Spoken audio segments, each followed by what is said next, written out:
चलो बोले। हेलो दोस्तों नमस्कार। आज जो केस लेकर के आए हैं, या जो केस आप जो देख रहे हैं, लग रहा है जैसे कि ये रूमेन इन्फेक्शन का केस है, जबकि ये रूमेन इन्फेक्शन का केस नहीं है। ये पशु जो है वो 3 दिन से बीमार है। और इसका डायग्नोसिस आप किस तरह करें, सबसे पहले तो इसका टेम्परेचर आप ज़रूर लें।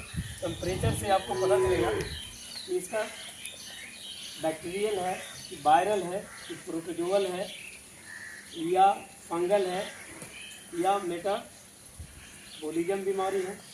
जब तक आप उसके बारे में पूरी डायग्नोसिस नहीं करेंगे तब तक आपका ड्रग साइंस क्लास सही नहीं होगा। और इसका जो टेम्परेचर है वो 102.3 है, नॉर्मल है। ये 3 दिन पहले इसका बीमार हुआ था और पेट में अफारा जी था ना, ये फूला हुआ, उस दिन कम फूला हुआ था, ज़्यादा फूला हुआ है, उस दिन बुखार भी था। 3 दिन पहले इसको फीवर 104 था और इसमें जो है हल्का अफारा कम था, लेकिन आज ज़्यादा है। इसे कीड़े की दवा दिया गया है, इसे एंटीबायोटिक का इस्तेमाल किया गया और एनाल्जेसिक का इस्तेमाल किया गया। इसका फीवर डाउन हो गया।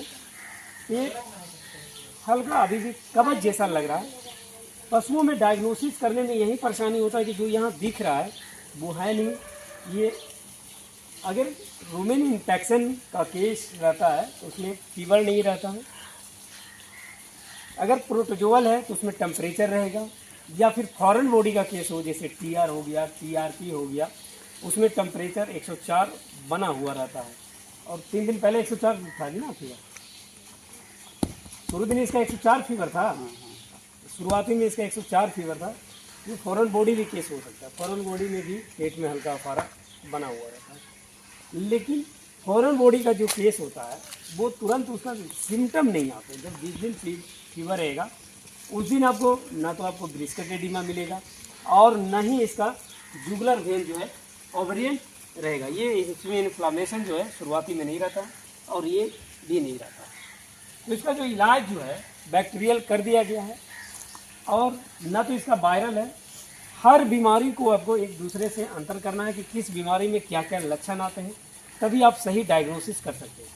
पशुओं में जब तक डायग्नोसिस आपकी सही नहीं है तब तक पशु ठीक नहीं हो सकता। अगर ऐसे बिना डायग्नोसिस के आप करते हैं तो हमारे यहाँ के जो पशुपालक हैं वो वहीं थैलेरिया तक पहुँच जाते हैं। उसके बाद फिर बाद में किसी भी डॉक्टर से या प्रैक्टिशनर से दिखाते हैं, क्योंकि उन्हें ये पता है कि बैक्टीरियल में एंटीबायोटिक का इस्तेमाल होता है। अगर वायरल कोई बीमारी है तो वो FMD LSD है।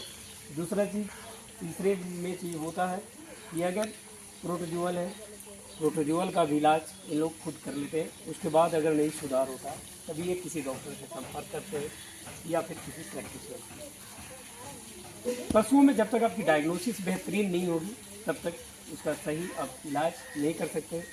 डायग्नोसिस के साथ साथ आपको उसकी बेहतरीन जो ड्रग्स एंड चॉइस होता है वो होना आपको चाहिए, तभी आप बेहतर रिजल्ट ले सकते हैं।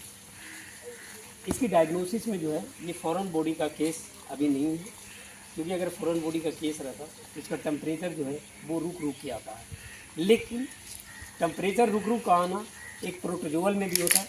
प्रोटोजोअल में आपको जो है सर्राम हो गया या थैलेरिया हो गया या एनाप्लाज्मा हो गया, बवेशिया हो गया। बवेशिया में खून पेशाब करता है तो वो दूर से ही पता चल जाता है कि ये बवेशिया है। प्रोटोजोअल में लोग जो डायग्नोसिस जो होता है वो फंसने का रीज़न होता है एनाप्लाज्मा, थैलेरोसिस और ट्रिपैनोसोमा। ये 3 जो बीमारियां हैं वो उसमें डायग्नोसिस करना कठिन होता है। उसकी वजह ये होता है कि पशु चारा खाना बंद नहीं करता है। लेकिन ये जो है पशु चारा खाना बंद कर दिया है। इसका एक और रीज़न है कि इसका डिवर्मिंग भी हो चुका है। डिवर्मिंग में ऑक्सीक्लोजोनाइड लिवामिंगसोल के साथ इसको दिया गया है। लिवर टॉनिक का भी इसका इस्तेमाल किया जा रहा है। बैक्टीरियल इसका लगातार ट्रीटमेंट करने के बाद भी इसमें कोई सुधार नहीं है। अब ये डिहाइड्रेशन भी होते जा रहा है। पशु जो आँख है वो भागते चला जा रहा है इधर। डिहाइड्रेशन होने के लिए आपको इलेक्ट्रोलाय आपको देना पड़ेगा। इलेक्ट्रोलाय तैयार करने के लिए इसमें जो है आपको इसमें NS का इस्तेमाल करना है, RL का इस्तेमाल करना है और साथ में DNS का इस्तेमाल करना है। ये तीनों मिला करके आप इलेक्ट्रोलाइट तैयार करें और इसको हैवी डोज में फ्लूइड देने की ज़रूरत है। साथ में ये फॉरेन बॉडी का कोई सिम्टम नहीं आ रहा है तो आप इससे हट करके फिर इसे जो है इसका इलाज जो किया जाएगा वो प्रोटोजोअल का इलाज किया जाएगा। प्रोटोजोअल में भी आपको डायग्नोसिस ये करना है कि ये सर्रा है, कि थैलोरेसिस है, कि है ना प्लाज्मा है, क्योंकि बवियोसिस नहीं है, बवियोसिस में खून पेशाब करता है, वो नहीं कर रहा है। ये तीनों में आपको डिफरेंट करना है कि ये तीनों में से कौन सा है।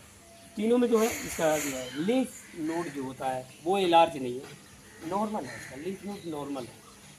तो ये आप डायग्नोसिस कर सकते हैं। उसके बाद फिर मैंने आपको जो है एनाप्लाज्मा में लगातार टेम्परेचर बना हुआ रहता है, इसका टेम्परेचर टूट गया है तो ये एनाप्लाज्मा भी नहीं है। तो ये ज़्यादातर जो इसकी जो केस जो आ रहा है ये इंटेस्टाइन प्रोटोजोअल की ओर मुड़ रहा है, और इसका जो इलाज है वो इंटेस्टाइन प्रोटोजोअल का इलाज किया जाएगा, और ये पूरी तरह से पशु जो है वो 24 घंटे के बाद ठीक हो जाएगा। इस तरह की और अधिक जानकारी के लिए चैनल को सब्सक्राइब और लाइक करें। धन्यवाद।